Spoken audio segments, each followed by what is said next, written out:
Vida saudável é uma questão de escolha. Para você que já compreendeu a importância dessa frase, ou para você que está desejando alcançar uma saúde forte, produtiva e duradoura, parabéns. Sejam muito bem-vindos. Todos os dias, na interação com outras pessoas, conversamos, debatemos, dialogamos sobre vários assuntos, uns mais importantes, outros nem tanto. Esse vídeo surge a partir de situações que encontro no dia a dia, em conversas com pessoas de variadas idades, praticantes de algum tipo de treino, atividade ou exercício físico. Por isso começo perguntando: você pratica alguma atividade física coletiva, tipo artes marciais, lutas, voleibol, futsal, basquete, handebol, ou é praticante de academia, de musculação? Você apresenta dores ou desconforto muscular na articulação do joelho? Responda nos comentários. Se o assunto lhe parece interessante, dê o seu like, se inscreva no canal. Se for relevante para você, talvez seja também para outras pessoas. Então compartilhe esse vídeo. Isso gera um aumento do engajamento na plataforma, aumenta a visibilidade do vídeo e, claro, atrai novos seguidores. Então, vamos lá. Já é de conhecimento geral que o exercício físico é benéfico para a saúde humana, sendo uma estratégia que contribui muito para a longevidade e o aumento da qualidade de vida das pessoas. Inclusive, abordei isso no vídeo anterior. Para isso, existem profissionais que atuam diretamente na prescrição de atividades personalizadas, especificamente falando dos professores de educação física, que, como educadores, a partir de seus conhecimentos variados, podem, com eficácia e eficiência, desenvolver um bom trabalho de um combate ao sedentarismo. Um desses conhecimentos é a fisiologia do exercício, uma área que abrange a biologia e especificamente a fisiologia, para que as prescrições sugeridas contribuem para uma vida mais saudável, utilizando-se da observação de fenômenos químicos e físicos que ocorrem no organismo humano durante a prática de variadas atividades físicas, acompanhando as modificações em nível hormonal, celular, anatômico e fisiológico. Com isso, se consegue entender os mecanismos pelos quais o corpo se adapta e melhora a sua capacidade física, como por exemplo a performance do desempenho esportivo. A compreensão dos processos fisiológicos que ocorrem durante o exercício físico busca otimizar o treinamento esportivo a partir do conhecimento do sistema cardiovasculo-pulmo-neuromuscular, permitindo assim a prescrição de programas de treinamento, visando a melhora da performance, aumento da saúde integral do indivíduo, controle do seu peso corporal, regulação do açúcar no sangue, etc. Outra proposta da fisiologia é contribuir para o entendimento dos limites das capacidades do corpo humano, estudando a resposta fisiológica a diferentes séries, repetições e intensidades dos exercícios, obtendo informações importantes para a melhora da força, flexibilidade, resistência, coordenação, enfim, como já mencionado, para o melhor desempenho e condicionamento físico, assim como na prevenção de lesões articulares, identificação e alterações metabólicas que exijam modificação dos exercícios e segurança na realização dos mesmos, para a obtenção de melhores resultados e otimização dos ganhos em saúde. Para as pessoas que praticam artes marciais ou lutas, voleibol, basquete, futebol, handebol, as ações durante essas atividades podem sobrecarregar as articulações e causar dor e desgaste, devido a movimentos repetitivos, como saltos, agachamentos, movimentos bruscos, rápidos e extensos, mudanças inesperadas de direção, explosão músculo-articular, etc. As principais lesões de joelho que podem ocorrer com os praticantes desses esportes coletivos são tendinite patelar, trauma no ligamento cruzado anterior, ligamento colateral medial, ruptura de menisco, entorses, condromalácias, bursites, síndrome do atrito iliotibial, e algumas dessas lesões podem se agravar para processos cirúrgicos. Para que isso não ocorra, é fundamental o reforço dos músculos e preservação dos tendões. E tendões são aquelas estruturas de colágeno que conectam os músculos aos ossos e desempenham um papel importante no suporte do peso corporal e no movimento articular do joelho. O tendão do quadríceps femoral, os músculos da parte anterior, que muitos conhecem como as partes da frente da coxa, conecta esses músculos à patela, enquanto que o tendão patelar conecta a patela à tíbia, que é aquele osso da canela. Já os músculos que dão suporte A articulação do joelho são o quadríceps femoral, que é a parte anterior ou da frente da coxa, responsáveis pelo movimento de extensão, que é o vasto medial, vasto intermédio, vasto lateral, reto femoral. Também tem os isquiotibiais, que são os músculos da parte posterior ou parte de trás da coxa, responsáveis pelo movimento de flexão. Ali se encontra o músculo semitendinoso, semimembranoso, o bíceps femoral. Também temos os músculos do gastrocnêmio, ou conhecido como os músculos da panturrilha. Eles ajudam na flexão do joelho e se conectam à parte posterior do fêmur. Ali tem o gastrocnêmio medial, lateral e o músculo sólido. A pata de ganso, que é um conjunto de tendões dos músculos sartório, do músculo grácil e do músculo semitendinoso. Estabilizam a articulação do joelho e participam dos movimentos de rotação. Ainda temos os glúteos e tensor da face lata, que formam um conjunto de músculos iliotibiais que estabilizam a região lateral do joelho.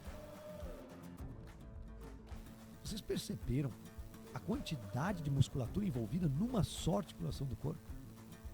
Você tinha a ideia de que tantas estruturas são acionadas durante movimentos corporais?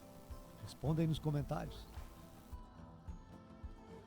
Nas academias de musculação, um dos exercícios que talvez sejam um dos mais controversos em relação à articulação do joelho, exigindo uma atenção maior por parte do praticante e do instrutor, são os agachamentos, que, como em qualquer outro exercício, se realizado de forma incorreta ou excessiva, pode resultar em processos inflamatórios e lesões na cartilagem, podendo se agravar para situações como, por exemplo, a condromalácia ou a osteoartrite. Diga aí nos comentários se alguém da sua família ou de seu convívio de amizades já foi afetado por alguma dessas condições. 4 perguntas eu quero fazer. Qual a periodicidade dos seus jogos ou práticas esportivas? Você é praticante de mais de um tipo de atividade esportiva? Quais? Você costuma se aquecer ou alongar antes de um determinado exercício? Você tem um treinador, personal trainer ou faz exercícios por conta própria? A partir desse momento eu peço para vocês um pouco de paciência, em torno de 3, 4, 5 minutos, para me deter numa explicação mais técnica específica em relação à articulação do joelho. O joelho é formado por 2 articulações, tíbio femoral e a pátalo femoral, por 3 ossos, a tíbia, o fêmur e a patela. A articulação do joelho permite movimentos de flexão, extensão, rotação interna e externa. As forças que atuam na estrutura articular do joelho são 4. São basicamente a força de compressão, que é aquela força que empurra a articulação fêmuro-tibial para baixo, e uma outra força que empurra a articulação tíbio-femoral para cima. Temos ainda a força de tração, que é uma força que puxa a articulação fêmur-tibial para cima, e uma outra força que puxa a articulação tíbio-femoral para baixo. Nós temos ainda a força da rotação, que é uma força que gira a articulação para a direita, também para a esquerda. E a força de cisalhamento. São forças contrárias entre a tíbia e o fêmur na linha anteroposterior.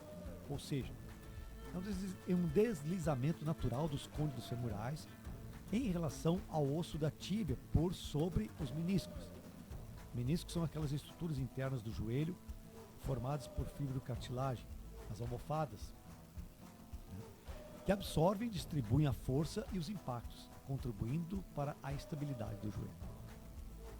O entendimento de como essas forças atuam e de como a compressão pátalo-femoral se comporta durante todo o movimento de agachamento, seja nas academias, em casa, seja em qualquer outro lugar, é que quero agora fixar a discussão. O agachamento é um movimento de fundamental importância para delinear a conduta de profissionais que prescrevem esse tipo de exercício, pois quando o quadríceps se contrai, a patela vai pressionar os côndilos femorais, e as forças de cisalhamento são acionadas. O objetivo do exercício de agachamento é fortalecer a musculatura da coxa, do glúteo, da panturrilha, da lombar, entre outros. E durante esse processo, além do joelho, outras estruturas articulares entram em ação, como é o caso da pelve e do tornozelo, além do acionamento dos músculos do core, que é aquele conjunto de grupos musculares que proporcionam estabilidade pélvico-lombar, favorecendo a transmissão de força desde os membros inferiores até os membros superiores do corpo. O core ele é formado pelo bíceps femoral, pelos músculos abdominais, multifídios, adutores, músculos eretores da espinha, iliopsoas, glúteo máximo, os músculos que englobam e sustentam o tronco e estabilizam a coluna.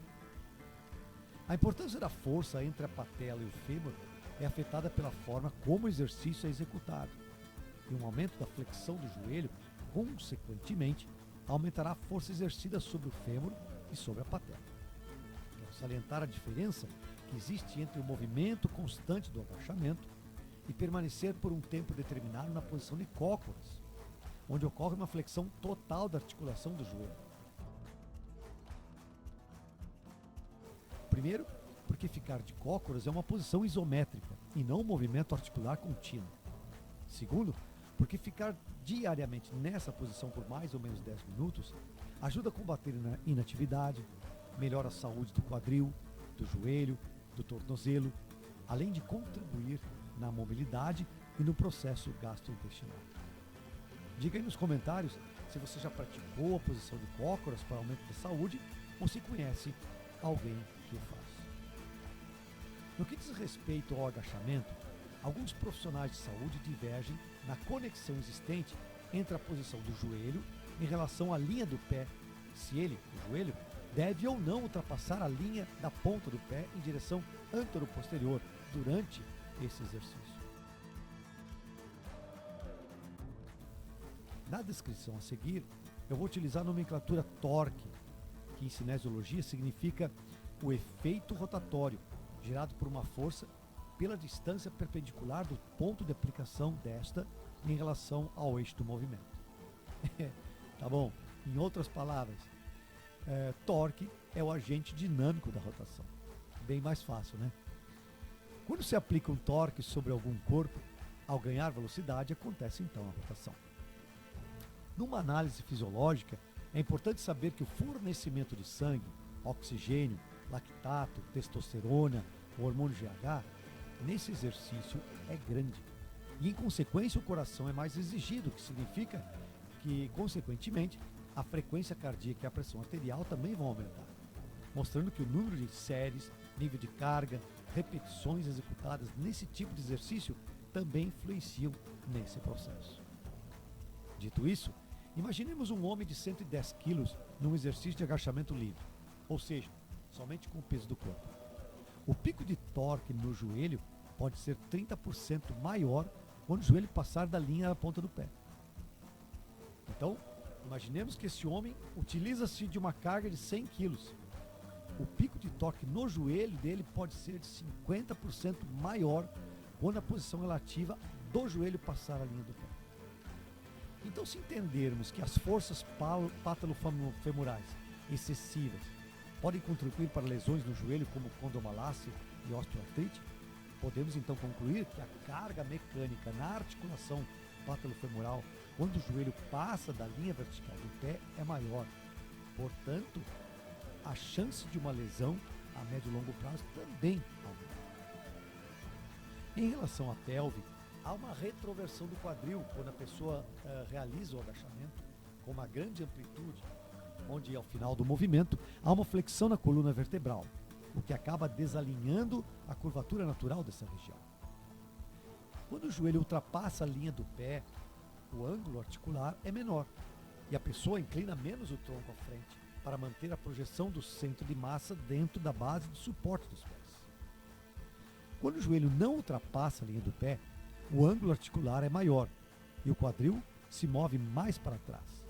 O tronco se inclina à frente, mantendo assim a projeção vertical do centro de massa dentro da base de suporte, o que promove um maior equilíbrio durante esse movimento. Essas observações apontam que no exercício de agachamento, não passar o joelho da linha do pé diminui a força de compressão pátelo-femoral, podendo assim levar a uma menor solicitação mecânica dessa articulação. Dessa forma, realizar o agachamento passando o joelho da linha do pé não parece ser o modo mais seguro de execução desse movimento. Por outro lado, passar o joelho da linha do pé ao executar o agachamento poderia ser justificado pelo aumento da solicitação da musculatura do quadríceps e o menor ângulo de curvatura do quadril durante a execução desse movimento. Levando em consideração o que foi dito aqui, não seria então mais recomendável aumentar a carga levantada em vez de passar o joelho da linha do pé, evitando assim, a médio e longo prazo, uma lesão articular? Fica a pergunta. Algumas dicas que considero importantes para qualquer exercício físico ou prática esportiva. Eu aqui coloco 5. 1. Antes de iniciar qualquer programa de treinamento, lutas ou jogos coletivos, busque informações e conselhos com profissionais da saúde habilitados e especializados sobre o assunto. E aqui, como eu já disse, de forma específica, professores de educação física, que saberão a melhor maneira de se começar um treino particular para você, pois o que vale para você pode não valer para o outro. 2. Todo alongamento antes de um exercício é opcional. Depois do exercício, todo alongamento é obrigatório. Faça exercícios sempre respeitando seus limites físicos. Procure observar qual a resposta que seu corpo dá diante de um tipo de treino. Isso vai produzindo em você o que chamamos de consciência corporal. 4. Seja humilde. Sempre que precisar, peça ajuda. 5. Evite realizar exercícios se houver dor, pois ela é indicativo de processo inflamatório. Que seja nas lutas, no voleibol, no futebol, no basquete, no handebol ou na academia. Não importa. O que interessa é que tanto ao joelho, ao quadril ou a qualquer articulação corporal, todo cuidado é pouco e que seja dada a importância que merece. Pois a saúde é a maior riqueza da vida.